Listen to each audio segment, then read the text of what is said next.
Hey everybody, Tony D, and I am sick of little Joan today, okay? I'm just gonna say it.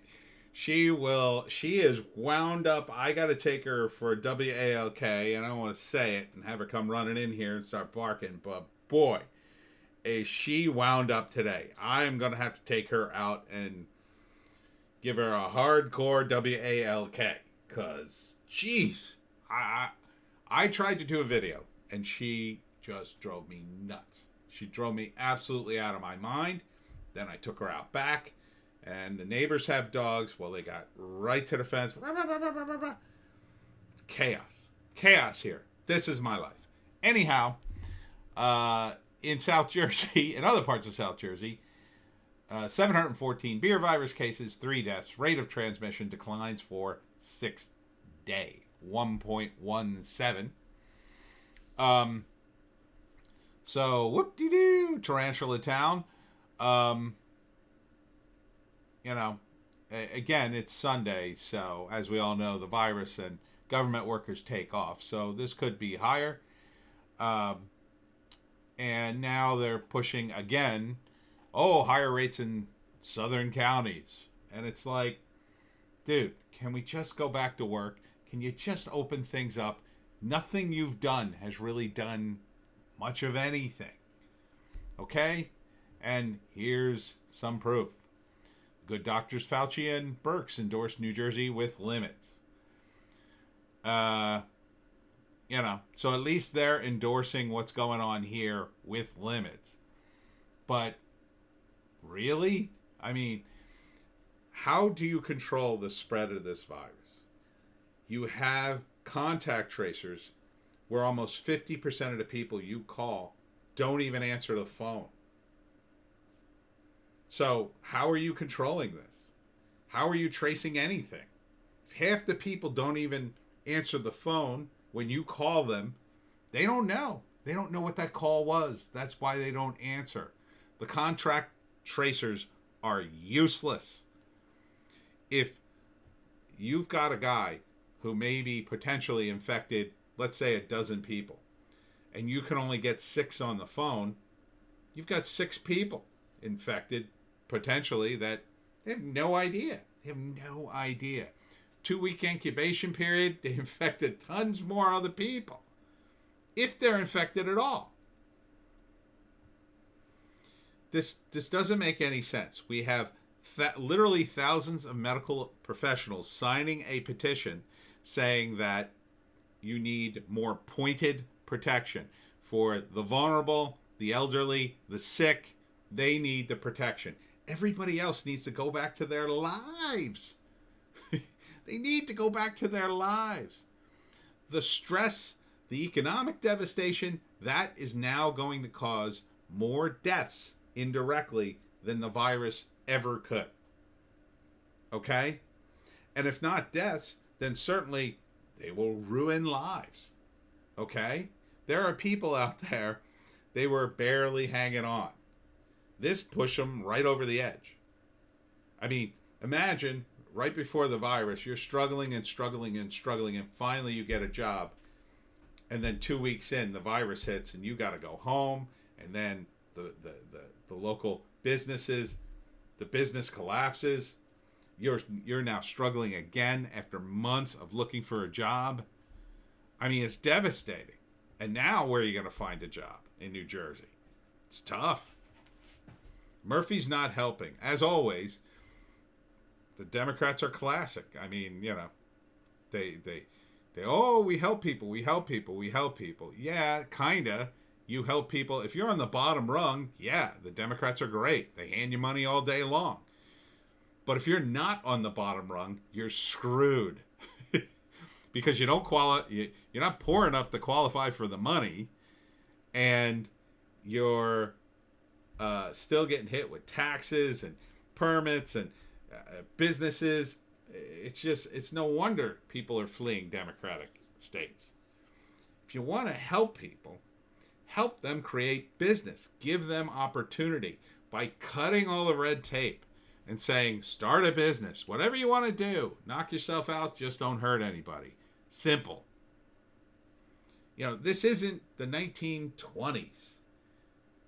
when people weren't educated enough to understand how to handle food or how to social distance.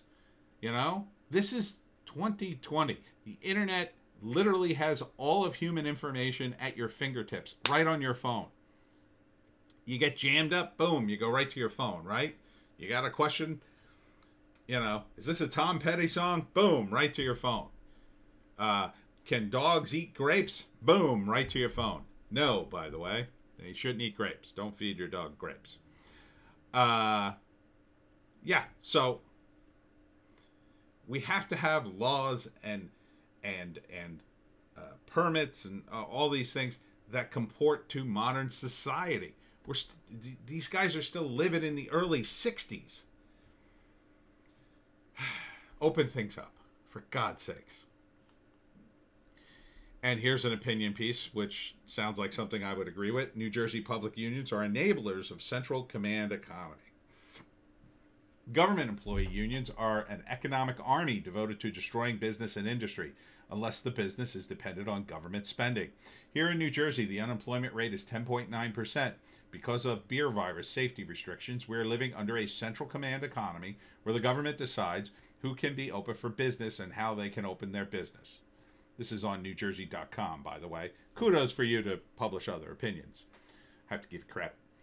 No sense of shame stopped the state from raising gasoline tax 9.3 cents a gallon this month under a formula triggered by the previously approved road funding mechanism during an economic downturn that the government has caused. This does not bother the government unions one bit. No matter how bad the economy is, they will get their money. And that's part of the problem. Look, back in the 50s, early 60s, the economy was booming. Everybody had a union and benefits. I mean, the private sector and the public sector jobs all were very, very similar. But as the economy deteriorated, the unions and public sectors continued their growth while everybody else lost. So now you have these public sector workers who have ridiculous pensions. Now maybe you can argue that cops deserve something pretty decent. I mean, they put their lives on the line. But when you're talking about administrators in the state government or other jobs that aren't life-threatening, these people, there's no... And Murphy's hiring 3,000 of them, of these contact tracers. He's more than halfway through. You're never going to get rid of these people. And then the easier thing to do is to just, let's give them something else to do. Why should they do anything? If you've ever worked for the government, you know that you check off the boxes and it's an easy gig. Everybody here in New Jersey wants to get a state gig. You can't get fired. The money's great. You get benefits, and you can almost never be fired. So, this is part of the problem.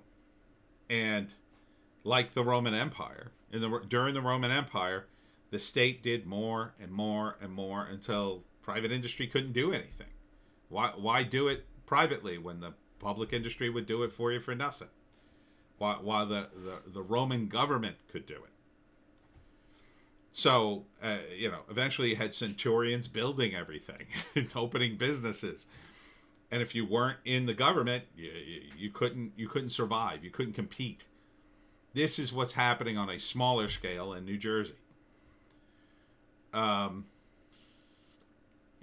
So this is Lee Lucas in Gibbstown. Might as well read the rest of this.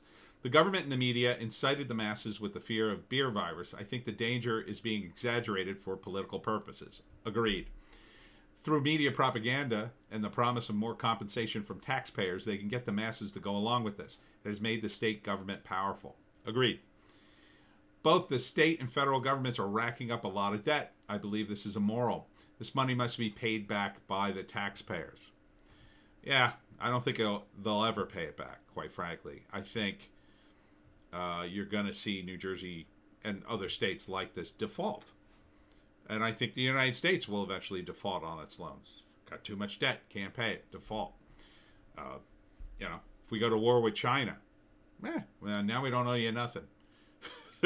Both the state and federal governments are racking up a lot of debt. I believe this is immoral. Oh, I read that. While public sector unions support deficit spending, to be fair, so does Wall Street. This is an example of the alliance between Wall Street and the socialist movement. Government Murphy is the physical manifestation of this coalition. Small businesses and the American industry are no longer part of their economic model, which consists of investments in foreign production combined with government spending. Lee, Lucas, and Gibbsdown. Hopefully that changes, Lee. I'm confident that once Trump gets back in, some of that, at least, is going to be shaken out of the federal government. And I hope his next move is to go after at least some of these local governments. It won't be New Jersey. New Jersey, as bad as Murphy is, he's smart enough not to make extreme changes. And he's kind of split the difference, and therefore, out of all the Democratic states, we're probably getting the least amount of the pressure. I mean, God forbid you live in Michigan or California or any of these other states where they're really putting the screws to you. But in New Jersey, he's kind of half-assing it, so he'll be the last guy in line, unfortunately. So hopefully next year we could kick him out of office. Finally, I'd like to end on something pleasant and Halloweeny. New Jersey estate named amongst most haunted places in America. This is from 92.7. Ocean County's best variety. If you want to go to one of the 25 most haunted places in America this Halloween season, you don't even have to leave the Garden State. Turns out there is a new place in New Jersey that has been listed amongst the 25 most haunted places in America. Man, it turns out, just get to the point. I was actually there during one of the ghost tours on our many trips to Cape May, and there's no doubt the place looks creepy. We saw it at night, which added to its eeriness. That place, I skipped the sentence. That place is Emlyn Physics Estate in Cape May, or as many locals call it, the Physics House. Physic. That's the name of the person who used to own it. Physick. Since the tour was basically a trolley tour, we didn't get to spend any time inside, but the outside was enough to make a believer out of me. That was a year ago, but the stories about the Physick Estate keep on coming.